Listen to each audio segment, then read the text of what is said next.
At Arizona State University, we're bringing world-class education from our globally acclaimed faculty to you. Earn your degree from the nation's most innovative university. Online. That's a degree better. Learn more at asuonline.asu.edu. AFR On Demand is brought to you by Breck Golf. Try Beaver Creek today, just 20 minutes from downtown Baton Rouge in the Zachary area. They've got a PGA Tour driving range, a short game practice area, 30 to 40-yard practice shots. It's a great place to chip and putt and practice if you don't have time for a full round. Book your tee time today, golf.breck.org, golf.breck.org. Matt Moscona. I'm very important. After further review. Say it one more time. After further review with Matt Moscona. And here we go. Live from the Raising Cane studio. Let's rock!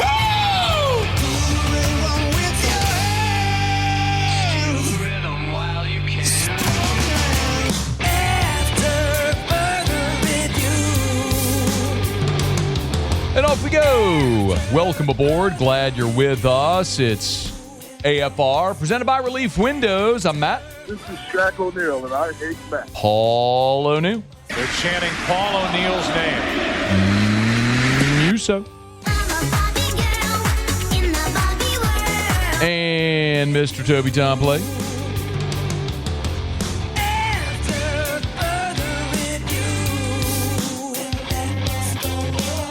All right, we're here. Glad you are as well. Get out there and make it a good one. Super Bowl 60 is set. Charlie Weis turns down another NFL team. Should the Saints be in the running back free agent market? We got a ton to do. Let us begin as we do every single day. It's time to pop the top on another edition of AFR with Bud Light. Drink easy. So Friday was huge. Jordan Seaton did, in fact, pick the Tigers. We were almost 72 hours now from that announcement on Friday night. But it was massive for Lane Kiffin to put the cherry on top of this elite, epic haul of a portal class. We're going to head out to Boulder. Brian Howell covers Colorado. We'll get a little behind-the-scenes insight on Seaton's time there at Colorado. But we all know, pretty incredible get here for LSU to get that one across the finish line. 42 players in the portal class. They are done. Of the 42 players they added, only 4 have 1 year of eligibility remaining. Very clear how they went about building this portal class, which was rebuilding so you don't have to do this again next year and add 40-plus players via the portal. I'm not so naive as to think you're going to have guys like Seaton and potentially Sam Levitt and other guys like Jackson Harris for multiple years. You're going to lose guys in this class after 1 year, aside from the guys with 1 year of eligibility. But they put this class together with that eye on saying, we don't want to be back here signing 42 guys again next year. So get guys that can help us immediately and help us for multiple years. And Seaton, we'll see if he's a multi-year guy. Very likely not. But he is the bookend that LSU was looking for, and they beat out Miami and Oregon to get him. So we will talk more about Jordan Seaton here in about a dozen minutes from right now. Just when you think things are settling, another story sort of kicks up. And this was not one that was on my radar in any way, but Diana Rossini, if you missed it, early in the day on Monday, tweeted, as we're still in the coaching carousel here, the coaching cycle for the NFL, tweeted that LSU offensive coordinator Charlie Weis was apparently being pursued by another NFL team, this time the Philadelphia Eagles. And according to Diana Rossini, Weis and the Eagles spoke about the offensive coordinator vacancy, but Charlie Weis informed the Philadelphia Eagles he has chosen to remain in Baton Rouge with Lane Kiffin and the LSU Tigers. Again, that was a report on Monday morning from Diana Rossini. So there's a few things here that I do think are notable. This is the second time in this NFL hiring cycle that we've seen an NFL team show interest in Charlie Weis. The first time was the New York Giants, and that makes a lot of sense. We can all understand the Giants made a first-round pick investment in their quarterback, Jackson Dart. Their thought is, let's reunite Dart with his college OC. Boom, go make beautiful music together. I get it. And Charlie Weis wasn't interested. So he stayed at LSU. that felt like a very specific targeted opportunity for Weis because of the Jackson Dart connection. When the Philadelphia Eagles come calling, all of a sudden, this doesn't quite make as much sense, at least not from the standpoint of the connectivity and sort of the incestuous nature of the coaching carousel, the coaching profession. This is one where the Eagles probably looked and said, we think he's a bright young offensive guy. Let's see if he's interested in our job. Now, it is fair to mention Jalen Hurts, of course, started his career at Alabama. In his freshman season back in 2016, Charlie Weis was an analyst on that staff at Alabama. So that's where he started his career after he graduated from Kansas, was a quality control coach at Florida in 2011, was a team manager at Kansas for a few years, and then was an offensive analyst at Bama in 2015 and 2016. So he was an offensive analyst in 2016 when Jalen Hurts was a freshman. But, y'all, we're going way far back. It's not like the 22-year-old analyst at the Alabama program a decade ago is the reason why the Eagles would show interest in Charlie Weis. They think he's a smart offensive guy. So this is something to watch. I think there's a couple of components here that are notable. One, I don't know what Charlie Weis's career ambition is. Does he want to be a college head coach? Does he want to go be a coordinator in the NFL and someday become an NFL head coach? Remember, his dad, Charlie Weis Sr., spent a decade and a half as an NFL assistant from 1990 when he was with the Giants all the way through that long run with the New England Patriots as their offensive coordinator, where he won 4 Super Bowls during his NFL tenure. So he was a very successful NFL coordinator, something that his son certainly saw. And then became the head coach at Notre Dame and then later Kansas. But the point being, he's had both experience. Charlie Weis Jr. has had the experience of watching his dad do both NFL and college and can lean into that experience. We just don't know what he wants. He's 32. He may not know yet what that career ambition is. I think everybody wants to be a head coach at some level, but is it college or pro? I don't know. So it might be like a Joe Brady situation where Joe Brady just did not like the college game. He did not want to recruit. So he was always going to be destined for the NFL. And he went to the Panthers, now the Bills, and probably on a fast track to be an NFL head coach. I don't know if that's what Charlie Weis Jr. wants. Someone will have to ask him. And if we get the opportunity to interview him here, I will ask him that. But I also think it's worth noting that he's already had a lot of experience as a college OC, both from being Lane Kiffin's OC at FAU when he was hired there in 2018, and then going to South Florida for 2 years before rejoining Kiffin's staff in 2022 at Ole Miss, where he's been the last 4 years, and now in Baton Rouge. But as this conversation pertains to LSU, I think two things can be true at the same time. I think Charlie Weis can be a very valuable asset to Lane Kiffin and a really good offensive coordinator and play caller. And also true that Lane Kiffin offense has followed everywhere he's gone with or without Charlie Weis. Keep in mind, I mentioned the 2 seasons that Weis was at South Florida. Okay, so Kiffin leaves Alabama, gets a head coaching job at FAU in 2018. He hires Weis as his OC. He's there 18-19. And then in I guess Kiffin went there in 17, but Weis joined him in 18. So Weis is there in 18-19, then goes to South Florida for 2021. Those were Kiffin's first 2 years at Ole Miss. The 2 seasons that Lane Kiffin was at Ole Miss without Charlie Weis, his first 2 years, 2020 and 2021. In 2020, Ole Miss was 3rd in the country in total offense, 555 yards a game, and 14th in scoring at 39.2 points per game. 2021, Ole Miss was 6th in the country in total offense, 492 yards a game, and 24th in scoring at 33.7 points per game. Point is, you are glad to have Charlie Weis. And I believe if Lane Kiffin thinks he's an asset, he's an asset. And you saw that at Ole Miss when Kiffin left and Weis continued through the playoff and he continued calling plays, doing a great job. Like, that is true. Charlie Weis is a great asset. So, too, is it true that even without Charlie Weis, LSU's offense, as long as Lane Kiffin is here, should be great. It's the same analogy or the comp is Nick Saban defensively. Nick Saban had great defensive coordinators. I mean, you could look at Kirby Smart or Kevin Steele, Tosh Lupoy, Pete Golding, Jeremy Pruitt. He had great defensive coordinators.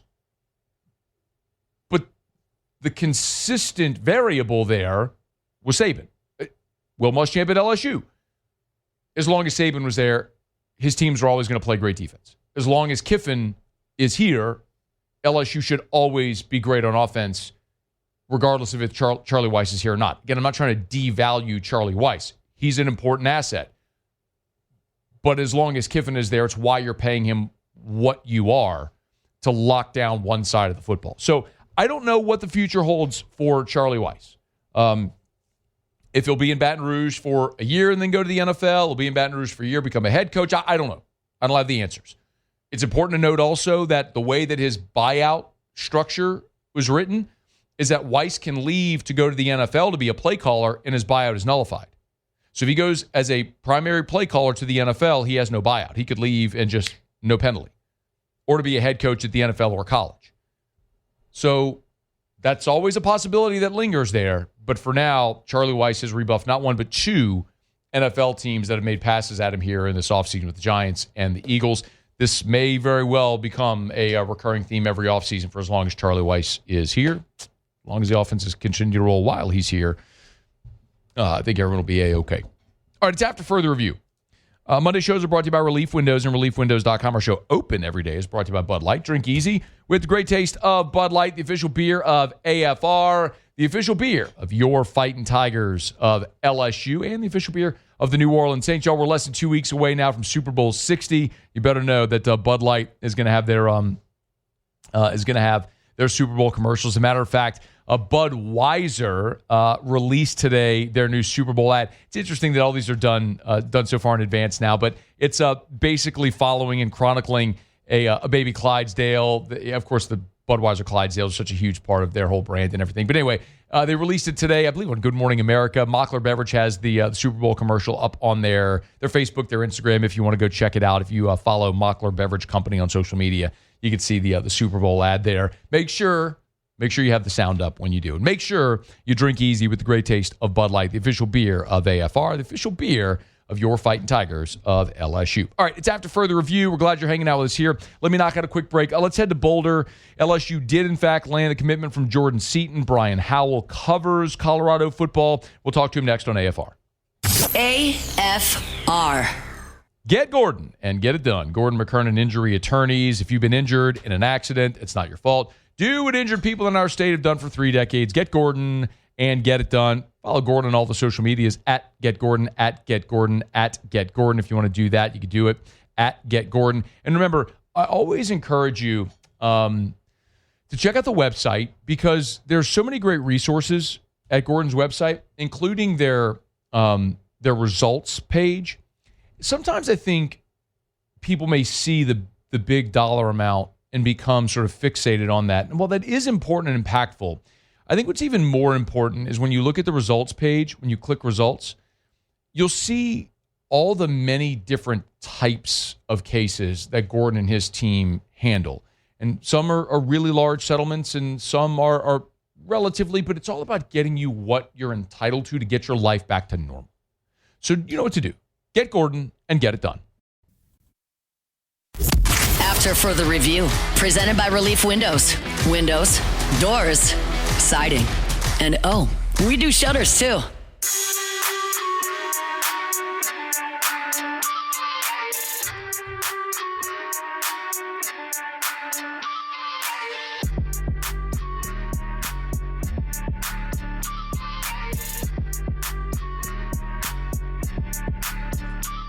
Don't wear your old team's gear in this facility. That's disrespectful. That would be like your lady that you have currently wearing her ex stuff. How you feel about that? She's sitting up there with a shirt on that has her ex name. While you taking and feeding and booing her up. That's how I feel about that when I see you come into the cafeteria, you eat our food with your last teams on. Obviously, if you want to stay there, you should have stayed. That's not an unreasonable request. It's Coach Prime. Brian Howell covers Colorado for the Boulder Daily Camera. He's on Twitter at Brian Howell33. If you want to get him there, you can. Buff Zone as well. Hey, Brian, thanks for the time, man. How are you? I'm good. Thanks for having me. I appreciate it. Yeah, it's our pleasure. That didn't seem like an unrealistic request from Dion, right? No, I mean, that should be a standard request, right? shouldn't it? Oh, is that like a problem? Or why did this become a story? I don't know. If he's saying it, he must have seen players doing it, Yeah. But I mean, if you think about it, a lot of these guys, maybe they've been at 2 or 3 schools. They've got a whole bunch of gear from different schools, and maybe they haven't been issued all of their Colorado gear yet. I mean, so many of those players just got here a couple of weeks ago. Yeah, it's funny, man. Think about coaches sometimes too. Like if you've been on the coaching carousel, you've coached 5, 10, 15 places in your career, like how much gear you must have just stocked up. But one of those guys who's changing jerseys is Jordan Seaton. He's picked LSU. Let's start with an obvious one. How good is Jordan Seaton? He's pretty good. He was Colorado's best offensive lineman the last couple of years by far, and that's even being a true freshman in 2024 and true sophomore this year. I mean, he was their best guy. It's not saying a lot because obviously the offensive line has not been great at Colorado, but really talented player, awesome man. How did they get him out of the D.C. area to go to Boulder? Well, I think that Coach Prime being there helped a lot. Blocking for Shedeur Sanders helped a lot. I think some money helped a lot. I think those 3 things played a big role, and Shedeur had a big hand in recruiting him there. And I think the opportunity to block for Shedeur in that 2024 season and play with Travis Hunter was a big deal to him. Sure. This year obviously was a disappointing one there in Boulder. What do we know why he chose to go in the portal? Well, I'm guessing, especially based on when he put his name in, money. I think that most people thought he was going to leave. The fact that it was 3-9, you could see him not being happy on the sidelines at times. But I think most fans probably thought he would leave. But then 10, 12 days in the portal, he's still sitting in Colorado, and people got their hopes up. And then all of a sudden, he went in the portal. And the story is that maybe some people got to him and told him, hey, there's some money to be made out here if you jump in the portal. Do we kind of know? Brian, I don't know what the story is there, what you've been able to find out or report, but I saw like the first report was that the bidding would begin at 2.5. Do we know? Do you have any sense of financially what was out there for Jordan Seaton? I don't, other than what's been reported. Obviously, I'm not talking with Jordan Seaton or his people, and I think so much of the stuff that's out there, who really knows what these real numbers are? But it sounds like everything was pretty high, and he's one of the highest paid guys, especially non-quarterback, in the portal. And Colorado can't afford that; they just can't. And so it made sense. He's a player that in this era should be paid a lot of money based on the way the market is, and Colorado couldn't match that. I'm curious why not, Brian. I guess for the perception outside is, well, they had Shedeur and they had Travis Hunter, and you got Seaton there out of high school who was a 5-star. So what was the issue in being able to afford to keep him? Well, they just don't have a lot of money. They don't have the big name boosters, and it's not a big money program. I mean, this is an athletics department that we wrote about earlier, a couple of weeks ago or a month ago or whatever. They're facing a $27 million deficit for this fiscal year that they're trying to make up, and part of that is the rev share payments they're going to have to make, and the raise they gave Dion this last year. So they don't have a lot of money. They're not real cash rich over there, and they don't have the big money boosters. And so I think they're a program that if you've got $4 million to spend, you don't give it to one player, you can give it to 8 players and maybe help your team a little bit better. Makes sense. Brian Howell is with us. Buff Zone and the Boulder Daily Camera covers Colorado. Any idea what kind of locker room guy Jordan Seaton is? Well, I don't know in the locker room. I didn't hear a lot about what he was like as a leader. I know that with us in the media, I like him a lot. He's a fantastic young man. He was one of the more well-spoken players. One of the most well-spoken freshmen I'd ever seen when he was here in 24, and really personable. I think he was liked by his teammates. but I don't really know what he was like in the locker room. I know leadership was a big problem for this team last year, and clearly he was not one that was stepping up. Nobody was really stepping up, but leadership was an issue for Colorado. It's always interesting to look at that program just because of the Deion Sanders, the Coach Prime angle of it. How would you describe covering that program for the last 3 years with Deion?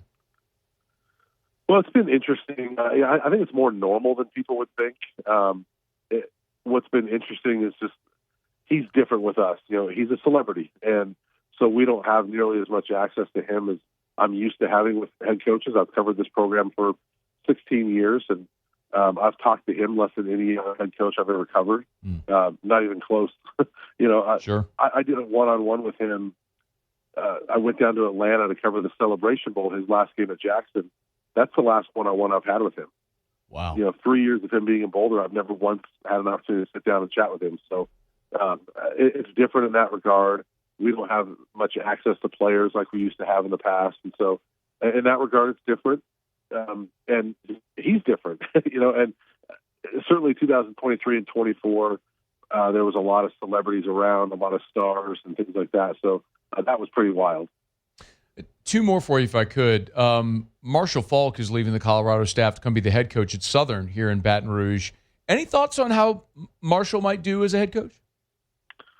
Yeah, that was an interesting one because he had never been involved in coaching before. When they hired him last year, it was kind of surprising because he had never been a coach. But I think that being here and in talking to him a couple times we did, he got the coaching bug. I think he really learned to like that aspect of the job, like mentoring young people. And, he's got a background in finances and things like that. So he likes mentoring people in that regard as well. I think he'll do well because I think he's a mature guy that's, organized and will really kind of organize that team a little bit. One more on Seaton. Do you know if the expectation is for him to be at LSU for 1 year? Like, was he always going to be like a 3 years and go to the league type situation? That's my guess. I think that was his expectation always. I think that, he's on track to be a first round pick. And I think most people around here expected that if he came back to Colorado, it was going to be 1 more year and he'd be a first round pick in 2027. So I'd be surprised if he was around there more than 1 year, unless he doesn't have a good year and he's not projected as a first-round pick. Brian Howell covers Colorado for BuffZone.com, also the Boulder Daily Camera at Brian Howell 33 if you want to give him a follow. Brian, we appreciate it, man. Thank you for the time. You bet. Thanks for having me. Yep, it's our pleasure. We're brought to you by Supper Club, SupperClubBTR.com for your reservations, SupperClubBTR.com. We are less than 2 weeks away now from Valentine's Day. From this past Saturday, where was it? 2 or 3? 3 weeks. We're less than 3 weeks, from Valentine's Day. It was 3 weeks from this past Saturday. They're booked already for Valentine's Day, guys. So if you're thinking, oh, man, no, they're booked on Saturday. Feb 14, Valentine's Day is a Saturday. So they're booked on Saturday. When I talked to Chef Layton at the end of last week, they had a few spots left for Friday if you want to try to get in. But remember also, that is the big Mardi Gras weekend. That's Endymion, Bacchus, Orpheus. So if you're going to be heading down to New Orleans to do Mardi Gras, why not go celebrate Valentine's Day earlier in the week? And you can do it at Supper Club. So get your reservation, SupperClubBTR.com, SupperClubBTR.com. Listen, whether it's Valentine's Day or a birthday, an anniversary, any day, the best place to go celebrate is at Supper Club. Get your reservations, SupperClubBTR.com, SupperClubBTR.com.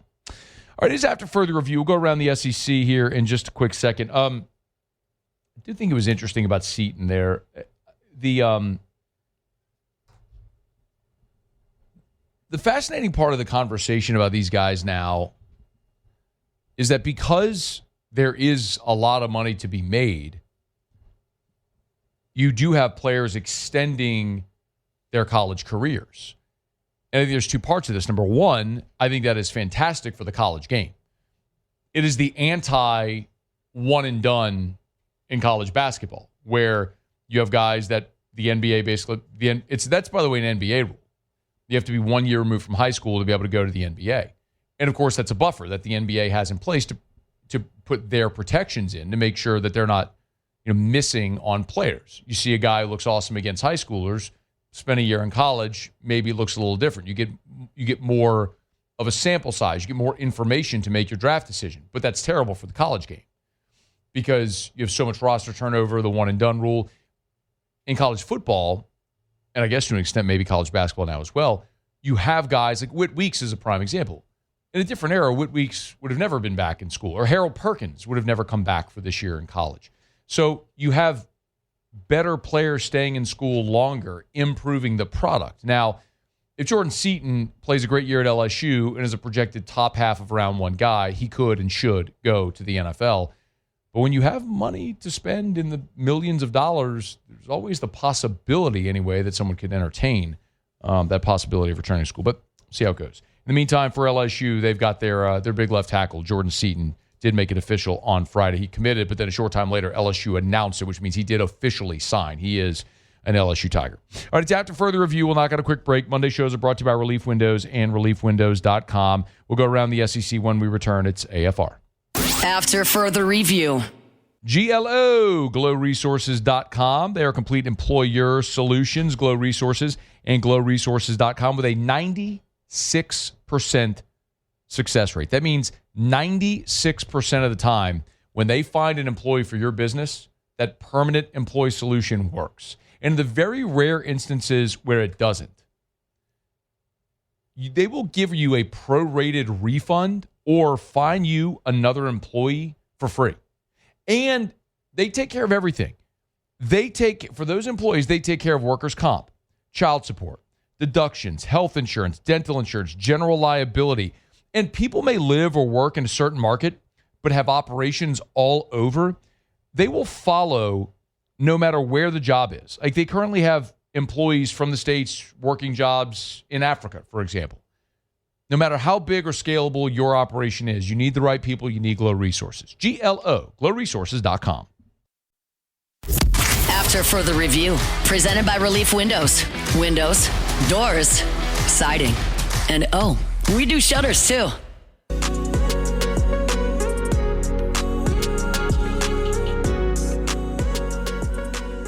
There's always regrets. Yeah, I mean, felt like, here we are 4th and 1. We felt close enough that, and it's also a call you make based on the team you're playing and watching on the other side of the ball. So yeah, there'll always be second thoughts.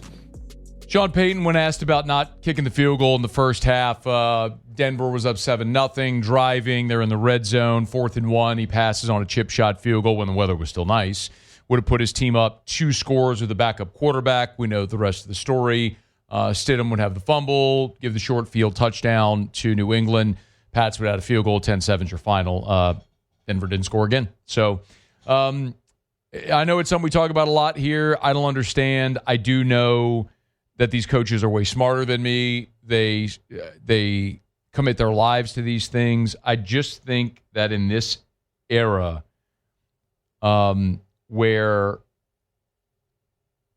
there's so much more access to analytics, I think sometimes coaches in all sports are paralyzed by analytics. And or maybe they I don't want to say paralyzed by analytics. That's not the right way to say it. A better way to say it is they just become too reliant on it. I think you see coaches now more than ever going for it on 4th down, going for 2 after touchdowns early in the game when it's not necessary. I guess I just always had this fundamental belief, and it's okay if you disagree. I don't think that this has to be like a hard and fast argumentative thing. I just believe in points. The objective is not to get yards. The objective is to get points. And the counter argument is like, okay, well, he was trying to get 7 points there. I get it, but you passed on 3. And whenever you affect the scoreboard, you affect strategy. Like every decision made thereafter is affected by your opportunity to affect the scoreboard. So in that instance, for example, if you take the 3 and you're up 2 scores, maybe on that play where Stidham made the errant decision to sort of fling the ball and went backwards, like maybe that's a different play call. Or maybe New England is in a different defense. Or maybe with the knowledge that he's up 10-0, Stidham just eats it and takes a sack. Maybe none of those things happen. It's a butterfly effect that we can't know. But undeniably, affecting the scoreboard changes strategy. The way you approach maybe a fourth down call later in the game is different if you're up one score or two. Your opportunity to, at the end of the half, try to be aggressive is affected by if you're up one score or two. There's all different ways that things can play out that way. I'm just a believer in score points. Like, affect the scoreboard and put pressure on your opponent every opportunity you have. And in that situation, I think Sean Payton made a terrible decision, and it cost his team a shot at the Super Bowl. So Sean Payton is now 1-3 in his 4 conference championship games. And look, the first one he was in year one in New Orleans, they were outclassed in Chicago by a better Bears team. I was at that game. Of course, they went to the won the NFC Championship game in 2009, went to the Super Bowl, won it. They were no-called in 2018, and then, of course, this one in the snow in Denver was brutal. You know, the thing that some often forget, though, is even with the no-call, as heinous and awful and miserable as that was, I was at that one as well. You know, it's the Saints also had the ball to start overtime, and Drew Brees threw an interception. You had your opportunities in that one. So it's unfortunate, man. Sean Payton is a great coach. He's a Hall of Fame coach. And part of his legacy, though, are some of these postseason shortcomings. And some of them have been all-time historically bad. The Minneapolis Miracle, the Nola no call, you know, the San Francisco game in 2011 in the divisional round. It's brutal. Just another chapter there for Sean Payton. But also true is the fact that he's taken Bo Nix and had Bo Nix as the 1 seed in the AFC Championship game, and with Jarrett Stidham as his quarterback, was on the brink of going to another Super Bowl. So just take the good with the bad with all of them. The other part of that conversation, of course, is the weather, which I guess we could talk a little bit about that. I don't know that my opinion is going to shock you, but we'll delve into that in a little bit. We're brought to you by Parish Restoration, parishrestoration.com. Parishrestoration.com. Look, all that rain that came through, you know, over the weekend and Friday and Saturday and Sunday, which led to all the the inclement conditions that for a lot of parts of our state and parts of our region have led to problems that folks have had, water intrusion and other things.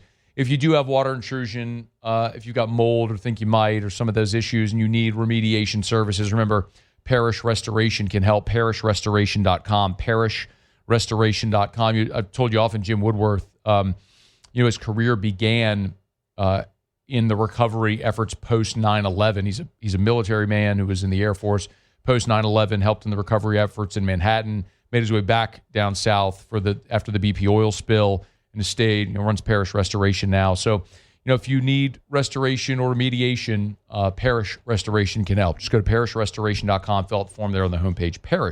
Parishrestoration.com. Okay, do it every day about this time. Let's go around the SEC. Around the SEC, bringing you the biggest news from the nation's best conference, the Missouri Tigers. Ole Miss wide receiver Caden Lee is now Missouri wide receiver Caden Lee. So he'll join his former quarterback Austin Simmons, who's now Missouri quarterback Austin Simmons. So it's the number one receiver there for Mizzou, 4-star here in the portal, the 26th best receiver available. Number 113 prospect in the portal, according to 24/7. Had 106 catches for 1,600 yards over 3 seasons in Oxford, played in 38 games. Had a chance to interview Caden Lee at SEC Football Media Days last year in Atlanta. Awesome dude, and wish him well there in Como. The Ole Miss Rebels. Ole Miss, meanwhile, has landed Miami transfer Tommy Kinsler IV. Big pickup on the offensive line there out of Miami. 6'6", 340. He played behind Francis Mauigoa, who, of course, is going to head to the draft and very likely be a first-round pick, maybe the first offensive lineman taken. So Kinsler was supposed to battle for the starting spot next season, but instead is transferring to Ole Miss. The Alabama Crimson Tide. Speaking of the offensive line, Bama and their offensive line coach, Chris Kaplovich, they parted ways. Kaplovich went to Tuscaloosa there on Kalen DeBoer's inaugural staff, so he's there for 2 seasons after being at Michigan State for the previous 4. But that offensive line really has has struggled the last 2 years. So Kaplovich, heads roll. The Florida Gators. And Florida's announced kickoff time for their 2026 Orange and Blue spring game. It'll be Saturday, April the 11th at noon. Interesting. A lot of programs haven't even announced spring dates yet. Florida's already announced their spring game time. But in any event, they'll begin practice on March the 3rd as they begin their maiden voyage there under John Summerall.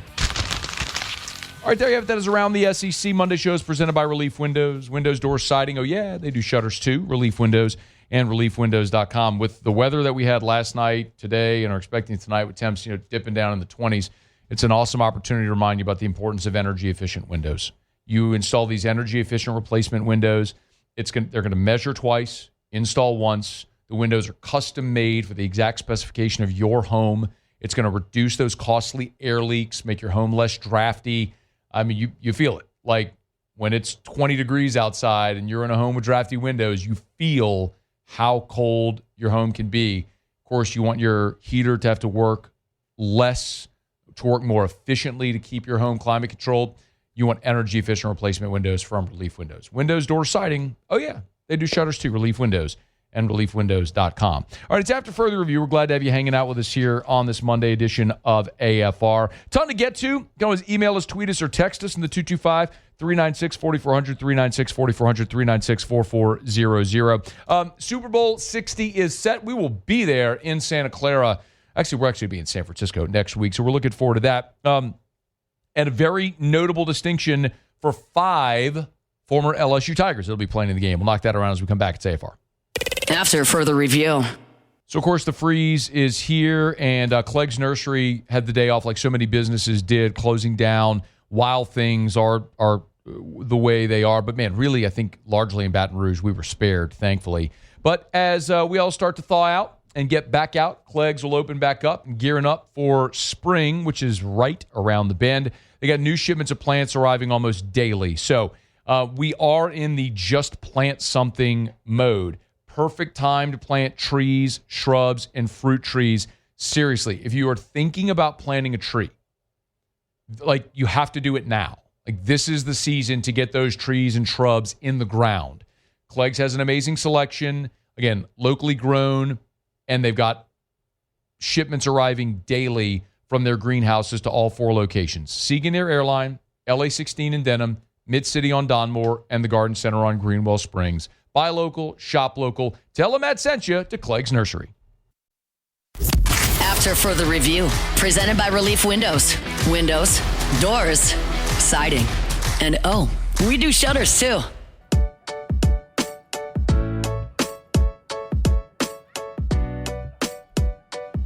All right, wrapping up hour number 1. 5 former LSU Tigers will be participating in Super Bowl 60. It's pretty awesome, man. 4 from the AFC champion New England Patriots. Caleb Von Chasson, Will Campbell, Kayshon Boutte, Braden Swinson. They'll all be representing the AFC with the New England Patriots. And, man, feel good for all of these guys. Swinson is a guy that was on the practice squad and signed to the active roster, but the other 3 just made a massive impact this year for New England. Will Campbell, the 4th overall pick, starting at left tackle as a rookie. And I understand Campbell sort of notoriously had a rough go in these playoffs. I was having a conversation late last week with someone with deep NFL ties who brought up Campbell hitting the rookie wall.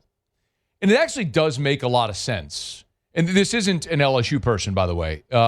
This was someone who told me, look, you go from playing high school ball, then you get into college, and even with college, when you start your fall camp throughout August, and then you're done at Thanksgiving, and maybe you prepare and play a bowl game or whatever. But you think about the NFL, training camp starts in July. You play 3 preseason games, and because Campbell was going to be starting as a rookie, he was playing in the preseason. And then you play a 17-game regular season with 1 off week. And then now he's played 3 playoff games. That's 23 football games plus training camp with 1 off week. I mean, that is, you just don't go through that. And so you hear about it a lot in other sports. Terrio's talked about it in baseball. When you're a pitcher who's pitching every fifth day instead of like in college, and very seldom, obviously, do pitchers go from a college rotation to a big league rotation. But even still, when you're going to the pros, you're still pitching every fifth day to condition your arm to be able to throw every fifth day. Like a lot of guys, by the time they get to their 25th start, like it's a lot. It's more than they're used to doing. Same in the NBA. When you play 82 games, when you're playing double the amount or more than double the amount of games you're used to playing, by the time you get to April and May, like your legs are gone. So I think that's what you're seeing with Campbell. Kayshawn is one of the great stories. And I love listening to Kayshawn talk very candidly about, how he's battled through what he faced. He actually wrote in the Players Tribune about how he was addicted to gambling, to sports betting when he was at LSU. He wrote a story published late last week over the weekend. But to get himself back in shape on the straight and narrow and delivering like the first-round pick he was projected to be is awesome. And then Chasson sort of is a great illustration of a guy who sometimes, like, a change of scenery, like his old Sheryl Crow said, so a change will do you good. Like, I think just being in a different spot with a coach in Mike Vrabel, who's a defensive-minded coach by nature, who knows how to use you and your skill set, has been awesome for Caleb on Chasson. So I feel great for all the guys in New England, man, getting to do that. And then how about Anthony Bradford? Bradford, who is just a big old interior defensive lineman for Seattle. Damian Lewis was drafted by Seattle, but then signed as a free agent with Carolina, which is where he is now. But Bradford, they're manning one of the guard spots in Seattle. Really cool to see him have the success that he's had and to keep trucking along now, make it to the Super Bowl. So, you'll have an LSU Tiger, at least one LSU Tiger, that'll be a Super Bowl champion, be it Bradford representing Seattle in the NFC or the four guys we just mentioned with New England in the AFC. All right, it is after further review. We are brought to you by Our Lady of the Lake, championship health partner of LSU Athletics, OLOLRMC.com/LSU, OLOLRMC.com/LSU. Our Lady of the Lake and LSU, they are synonymous. I mean, you see Lane Kiffin wearing the Our Lady of the Lake hat at the LSU basketball game, on the field with Jordan Seaton at their Tiger Stadium visit, posting a photo of that hat as well. There's no doubt that our friends at Our Lady of the Lake, with the many different NIL endeavors that they've embarked upon, partnering with so many LSU athletes, have been a big part of the portal haul that LSU just landed. But on top of that, remember, every time you see those LSU athletes on the field, the court, the diamond, the floor, whatever it may be, the gym, they're entrusting their health care to the championship health partners at Our Lady of the Lake, just like I do. My general physician is Dr. Kurt Chastain. Drew sees specialists over at Our Lady of the Lake Children's Hospital.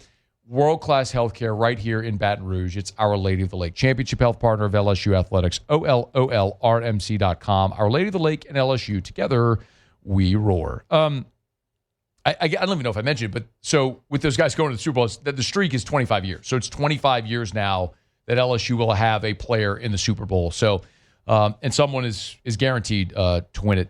There's been a big conversation here over the last day since the AFC Championship game about weather. I don't think my opinion is going to change anybody's mind. Mike Vrabel was asked about the weather in the second half and how that impacted the game and their decisions throughout that game.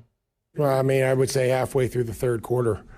I think when we got that field goal, and again, wished it would have been able to be a touchdown, but it wasn't. And then, it just kept getting worse and worse and worse. And our defense was playing really good. And we were able to do just enough to give them a break and, even kicking the football and the operation. And, I mean, that stuff is things that you can't really replicate back home. Yeah, it's not football. I know people like, it's football weather. No, it's not. It's literally not football weather. It's something you don't prepare for all year at all. And then in the second most important game of the season, weather plays a giant impact. It's stupid is what it is. I know there are going to be people that say, well, the weather is an element, a variable. And there's going to be people who love that and say, we got to deal with it. Just like the human element. There's so much at stake that it just seems silly. Maybe I saw this on Twitter, and it's the best actually answer. There's a reason why the NFL only plays the Super Bowl in warm weather cities or domed stadiums. For this exact reason. You don't want that to happen at the Super Bowl. You want it to be a level field where the teams and the coaches and the players and the strategy and the scheme, that's what's going to determine your champion, not who manages the slip and slide in the snow better. It's just stupid. I mean, it was interesting. It was entertaining, but in no way is that appropriate. So whatever. Look, eventually we're going to get to the point where everybody builds a new stadium and everybody has a dome or a retractable roof or something like that. And so things like that won't happen, and I'll be glad when we see that day. But I know there are those of you who disagree with me, and that's cool too. So, all right, we'll get Sports International headlines when we come back. We'll move on. Senior Bowl, what are we learning? AFR. AFR. We're brought to you by Lee Michaels Fine Jewelry, lmfj.com, lmfj.com. For Lee Michaels Fine Jewelry. Love telling you about Lee Michaels. Love our friends over at Lee Michaels. Man, they're so great. 9 different locations in communities all over Louisiana. 2 locations here in Baton Rouge, New Orleans, Lafayette, Shreveport. You want to find the location nearest you can. lmfj.com, Lee Michaels Fine Jewelry, lmfj.com. And remember, y'all, we are less than 3 weeks away from Valentine's. So, gents, if you want to get her the gift that is going to thrill her and make you a hero this Valentine's, thrill her with a gift in the red box from Lee Michaels Fine Jewelry. Beautiful earrings, necklaces, pendants, watches, rings. They got everything. Bracelets, they got everything at Lee Michaels Fine Jewelry. A gorgeous selection to match any budget. Check them out online at lmfj.com and go shop and see them today at Lee Michaels Fine Jewelry. lmfj.com.